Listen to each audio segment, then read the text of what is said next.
नमस्कार. गोडी शिक्षणाची या आपल्या यूट्यूब चॅनेलमध्ये मी अर्चना तुमचं खूप खूप स्वागत करते. आज आपण गणितातील अत्यंत महत्त्वाचा घटक तो म्हणजे शेकडेवारी. तो गणित विषयामध्ये तसेच येणाऱ्या स्कॉलरशिपच्या परीक्षांमध्ये सुद्धा महत्त्वाचा घटक असतो. आता एप्रिलमध्ये तुमची जी स्कॉलरशिपची 7वी आणि 4थीची परीक्षा होणार आहे, त्या परीक्षेमध्ये सुद्धा हा शेकडेवारी घटक अतिशय महत्त्वाचा असतो. जर हा व्हिडिओ सुरुवातीपासून शेवटपर्यंत पाहिला तर तुम्हाला याच्यावर कन्सेप्ट सगळ्या क्लिअर होतील. चला तर मग व्हिडिओला सुरुवात करूया. बघा इथं शेकडा म्हणजेच 100, त्यालाच आपण दुसरा बघा शेकडा म्हणजेच टक्के म्हणजेच शतमान. तिन्ही शब्द एकच आहेत. शेकडा म्हणजेच टक्के म्हणजेच शतमान. एखाद्या संख्येचा टक्के काढा आपल्याला जेव्हा विचारतात, टक्के काढा म्हणजेच काय, भागिले 100 असा त्याचा अर्थ होतो. एखादी संख्या दिली असेल त्याचा शेकडा काढा किंवा त्याचा टक्के काढा असे प्रश्न परीक्षेत असतात. तेव्हा म्हणजेच काय असते ते भागिले 100. टक्के म्हणजेच काय, भागिले 100 किंवा शतमान काढा असा सुद्धा परीक्षेत प्रश्न असतो. बऱ्याच विद्यार्थी गोंधळतात की दिलेल्या संख्येची शतमान काढा, शेकडा काढा. शेकडा म्हणजेच काय, शतमान.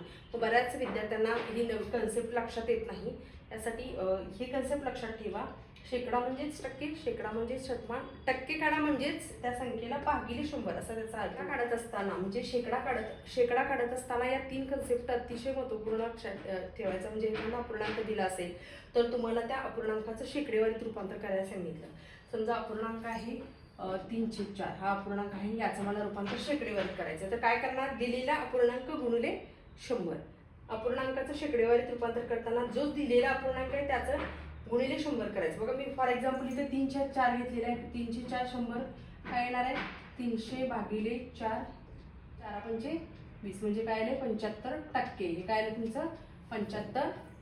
शेकडेवारीत रूपांतर करत असताना जो दिलेला तुमचा फ्रॅक्शन आहे किंवा दिलेला तुमचा जो फ्रॅक्शन आहे त्याला आपण गुणिले 100 करायचं. फॉर एक्झाम्पल बघा इथे 3/4 एक अपूर्णांक दिलेला आहे, तर याचं शेकडेवारी कसं करणार, 3/4 गुणिले 100. आपल्याला माहिती आहे अपूर्णांक गुणिले 100 गुणिले 100. मग 3/4 गुणिले 100 म्हणजेच बघा 100 3 300, 300 भागिले 4, 300 भागिले 4 जर भागल्यानंतर येते 75%. म्हणजे दिलेल्या अपूर्णांकाला 100ने गुणायचं, टक्केवारीत रूपांतर होते. आणि दिलेला शेकडा असेल आणि त्याचं रूपांतर तुम्हाला अपूर्णांकात सांगितलं तर काय करावं लागेल, त्याला 100ने भागावं लागेल. फॉर एक्झाम्पल बघा आता तेच मी एक्झाम्पल घेते. 75% आहे, मला याचं अपूर्णांकात रूपांतर करायचं आहे.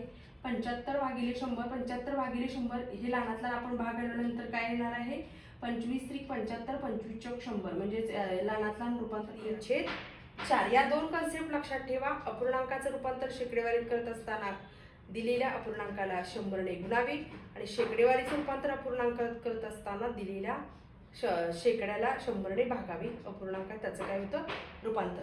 त्यानंतर शतमान दशांश रूपात करता लागेल. दिलेले जो शतमान आहे किंवा दिलेले शेकडा आहे, जेवढा टक्के तुम्हाला शेकडा दिलेला असेल त्या संख्येला तुम्हाला 100ने काय करावं लागेल, भागावं लागेल. या 3 कन्सेप्ट अतिशय महत्त्वाच्या आहेत शेकडेवारीमध्ये. फॉर एक्झाम्पल म्हणून उदाहरणं दिलेली आहेत. शेकडेवारी दिलेली आहे त्याचं रूपांतर अपूर्णांकामध्ये. म्हणजे शेकडेवारीवरची गणितं सोडवत असताना या कन्सेप्ट तुम्हाला बऱ्यापैकी लक्षात ठेवल्या तर चांगल्या पद्धतीने तुम्हाला त्याच्यावरची उदाहरणं सोडवता येणार आहेत. बघा 100% म्हणजे एक पूर्ण भाग 100%.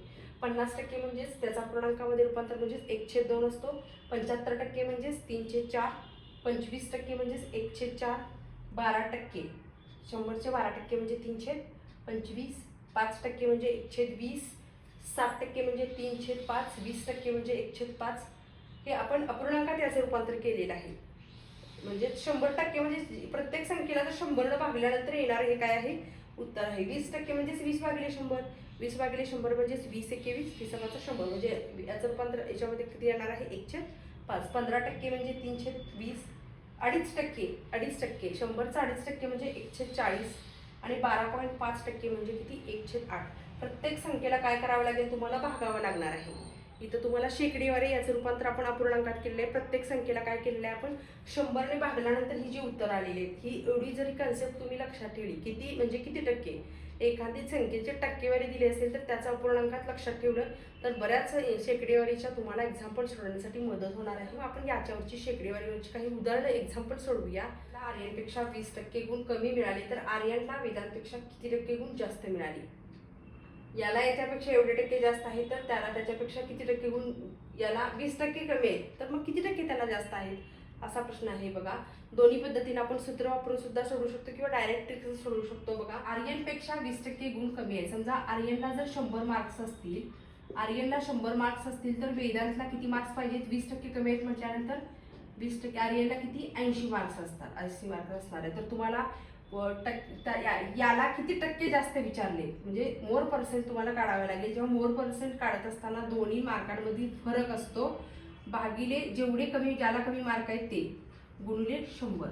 मग बघा 100 वजा 80 20 भागिले 80 गुणिले 100 याचा गुणाकार केल्यानंतर आन्सर उत्तर येणार आहे 4×25 किती येणार आहे 25. किती याला किती टक्के 25% गुण काय आहेत जास्त आहेत. म्हणजे आर्यनला वेदांतपेक्षा किती टक्के गुण 25% गुण जास्त आहेत. मी ते इथं काय केलं, मिळालेल्या मार्कामधील फरक आणि ज्याला कमी मार्क्स आहेत आपल्याला पर्सेंट लेस पर्सेंट माहीत आहेत 20% आहे. किती 20% म्हणजे त्याला किती गुण आहेत 80 गुण आहेत. अशा पद्धतीने आपण 25% हे आन्सर आलेले तेच आपण सूत्रांच्या सहाय्याने सोडवू शकतो. बघा म्हणजे मिळालेले टक्के इथे किती गुण आहेत 20% आहेत. 100 - 20 × 100 त्याच्यानंतर 20 × 18 × 100 म्हणजे 20 भागिले 80 गुणिले 100. बघा हे सूत्राच्या सहाय्याने आपण लिहिलेलं आहे.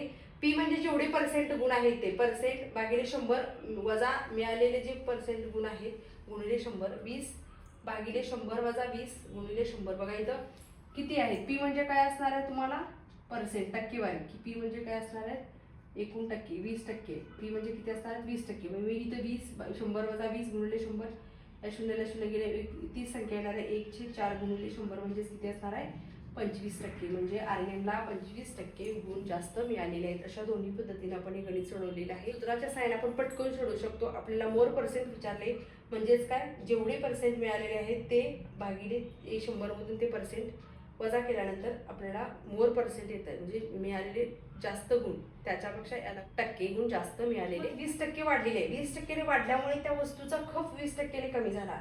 तर सायकलचा पूर्वीच्या उत्पन्नात शेकडा किती टक्के फरक पडेल. म्हणजे वस्तूची किंमत वाढल्यामुळे वस्तूचा खप काय झालेला आहे कमी झाले. एखादी वस्तू असेल वस्तूची किंमत वाढली तर त्या वस्तूचं काय होतं बाजारामध्ये वस्तूची किंमत वाढली तर काय होतो त्याचा खप कमी होतो. वस्तूची किंमत वाढल्यानंतर खप काय होतो कमी होतो. इथं काय झालेलं आहे सायकलची किंमत 20% वाढल्यामुळे त्या वस्तूचा खप 20% कमी झालेला आहे. तर त्या सायकलच्या पूर्वीच्या उत्पन्नात काय फरक पडेल का अशी जेव्हा गणित येतात दोन्ही टक्के म्हणजे वाढलेली किंमत आणि सायकलची किंमत आणि वस्तूच्या खप हा जर समान असते तेव्हा तोटा होतो. नेहमी हे स्टार करून लक्षात ठेवायचं. जेव्हा वाढ आणि घट समान असते वाढ आणि घट इथं दोन्ही समान आहे. बघा इथं वाढ 20% झाले घट 20% झाले. समजा वाढ 20% असेल आणि घट कमी झाली असेल किंवा वाढ 20% घट जास्त झाली असेल तर मग आपण वेगळं आहे. पण वाढ आणि घट जेव्हा समान असते तेव्हा नेहमी तोटा होतो. वाढ आणि घट काय असते समान असते तेव्हा काय होतो वाढ आणि घट समान असते तेव्हा काय होतो नेहमी काय होतो तोटा होतो. आणि महत्त्वाचा पॉईंट आहे नेहमी काय होतो तोटा होतो. वाढ आणि घट समान असेल तर नेहमी काय होतो तोटा होतो. मग आता बघा आणि त्याच्यासाठी एक फॉर्म्युला आहे. जेव्हा वाढ आणि घट समान असते तेव्हा समजा आता टक्के इथं टक्केसाठी मी पी हा शब्द वापरला. पी म्हणजे काय असणार तुमचे टक्के. तर तिचं सूत्र असणार आहे p²/100. p²/100 जेव्हा कधी असणार आहे जेव्हा वाढ आणि घट समान असते तेव्हा हे सूत्र आहे p² भागिले 100. म्हणजे आपल्याला किती टक्के आहे वाढ आणि घट झालेली आहे 20%. म्हणजे तुम्हाला 20² भागिले 100 करावे लागेल. 20² म्हणजे काय असणार आहे 400 भागिले 100 म्हणजे 100 × 100 100 × 400 म्हणजे 4%. शेकडा किती टक्के फरक पडेल तुम्हाला 4%. सायकलच्या पूर्वीच्या उत्पन्नात शेकडा किती टक्के फरक पडेल 4%. बघा जेव्हा दोन्ही टक्के जेवढे वाढलेत तेवढेच कमी झालेत अशा परीक्षेत प्रश्न येतात. म्हणजे वाढ आणि घट जर समान असेल तर नेहमी काय होतो तोटा होतो. वाढ आणि घट इकडं पण 20% वाढलेत 20% कमी झालेत म्हणजे दोन्ही वाढ आणि घट काय आहे सारखे आहे. जेव्हा वाढ आणि घट होते तेव्हा काय असतो नेहमी तोटा होत असतो. आणि तेव्हा जे टक्के असतात त्याच्यासाठी एक सूत्र आहे. टक्के म्हणजे मी इथं पी म्हणलेलं आहे. पी म्हणजे काय टक्के.